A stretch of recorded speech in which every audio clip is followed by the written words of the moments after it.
देखे कौन किसको खुश कर रहा है। हमारे अंदर कितनी गलत फहमियां हैं, कितनी भ्रांतियां हैं, हम कितने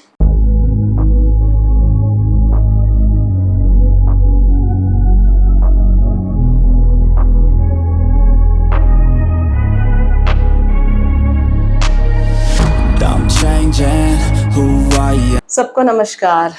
हम कहते हैं ना कि मैं तुमको कितना खुशी दे रहा हूं, तुम्हारे आने से मुझे कितनी खुशी मिलती है, और पता नहीं क्या क्या क्या क्या कौन कौन किसको किसको खुश करने का प्रयास करता है।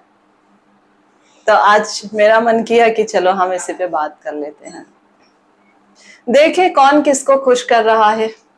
हमारे अंदर कितनी गलत फहमियां हैं, कितनी भ्रांतियां हैं, हम कितने कहना चाहिए गलत फहमियों में जी रहे हैं कि हम सबको खुशियां दे रहे हैं, सबको खुश कर रहे हैं।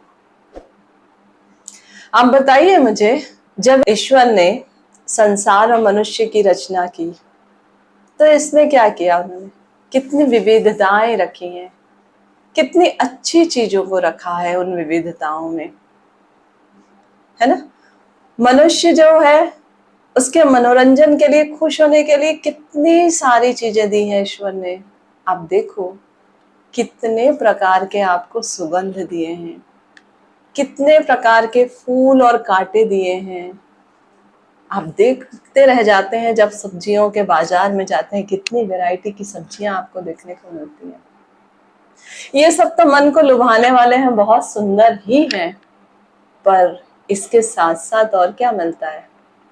कभी राक्षस जैसी बात भी सुने होंगे जो डर पैदा करता है, भयानक दृश्य भी आपने देखे कभी। ये सब बनाया है ईश्वर ने, तो अच्छा बनाया है, और थोड़ा उसमें कुछ ऐसी भी चीजें हैं जो हमारे अंदर क्या उत्पन्न कर रहा है? अवसाद उत्पन्न कर रहा है। तो ये विविधताएं ईश्वर ने हमें दी है। क्यों दिया है? कि मनुष्य खुश हो, मनुष्य इसमें जुटा रहे खुश होने के लिए, है ना। ईश्वर जो है उसको मनुष्य के लिए कितना सख्त होना पड़ा। क्यों सख्त होना पड़ा? उसको खुश होने के लिए सारी चीजें दे दिया, फिर भी शिकायत ही करते रहता है कि भगवान ने मुझे कुछ दिया ही नहीं, ऐसा वैसा रोना गाना मचाया रहता है। इसलिए ईश्वर ने अपने आप को कठोर किया और ये कहा कि मनुष्य जो है वो अब ईश्वर को खुश करने में लग जाए, और इस तरह ईश्वर को प्रसन्न रखने के लिए मनुष्य व्यस्त हो गया। जब तकलीफ आता है तब मनुष्य ईश्वर को याद करता है और फिर उनको प्रसन्न करने के लिए बहुत प्रकार के कार्य करता है, और इसी में ज्यादा खुश रहने लगा।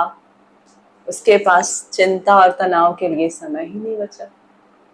अपने काम धंधे दैनिक कार्य दिनचर्या में लगा हुआ, और जो बचा सही समय है उसमें ईश्वर की प्रशंसा, ईश्वर को खुश करने में लगा होता है। आप अभी देख रहे होंगे जो कभी मंदिर के दरवाजे पे नहीं जाते थे, जिनको भगवान नाम से कोई मतलब नहीं था, आज हमारे भारत के एक प्रवचनकर्ता मिश्रा जी के कारण लोग सुबह से मंदिर की लाइनें लगाने लगे हैं, मंदिर में जाने लगे हैं। एक लोटा पानी वाली क्या बात चली है हर किसी के जुबान पे, छोटा बच्चा हो बड़ा हो, तो खुश कर रहे हैं ना, और खुद भी खुश हो रहे हैं। अगर तुम्हारे पास कोई खुश रखने के लिए कुछ चीज है तो उसको तुम सतर्क होके तो संभाल के रखो।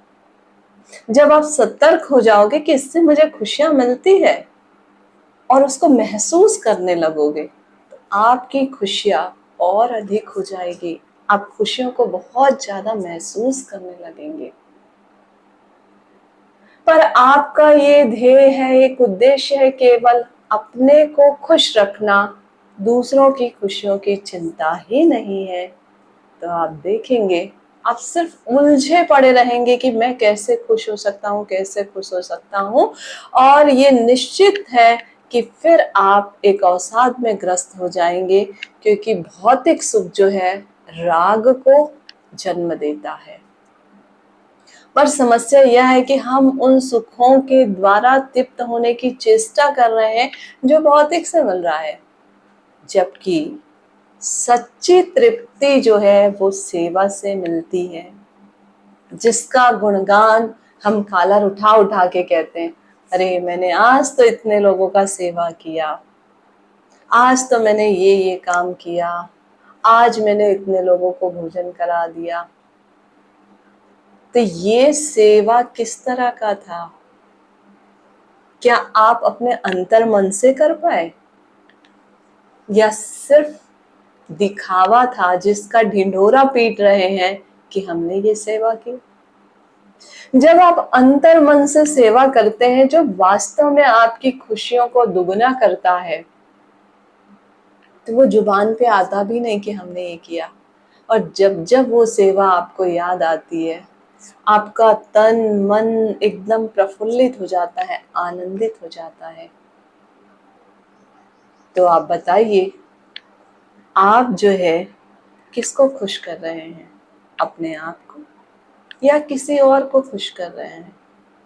तो ये अपने मन से निकाल दीजिए कि मैं दूसरों को खुशियां दे रहा हूँ, दूसरों को खुश करने का प्रयास कर रहा हूँ, क्योंकि हम जब जब ये प्रयास करते हैं, परेशान होते हैं, दुखी होते हैं। एक एग्जाम्पल पे बात करती हूँ। हम सब आर्ट ऑफ लिविंग से जुड़े हुए।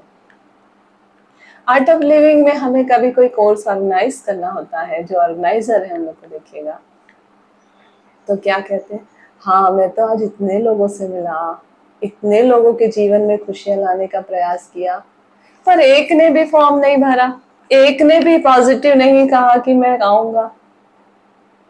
आप दुखी हो गए, परेशान हो गए। क्यों? क्योंकि आप इस भावना को लेकर के गए थे कि मैं इन लोगों के जीवन में खुशियां देने जा रहा हूँ। आपके अंदर ये भावना नहीं थी कि मैं ये सेवा में जा रहा हूँ, मुझे इससे कितनी खुशी मिलने वाली है, मैं इतने लोगों के संपर्क में आऊंगा, इतने लोगों से बात करूंगा, इतने लोग से मेरी जान पहचान होगी। आप इस बात को जब संभाल के रखते तो ये खुशियां आपके लिए लंबे समय के लिए होता। ठीक है, फिर हम मिलते हैं अगले वीडियो में। सबको नमस्कार।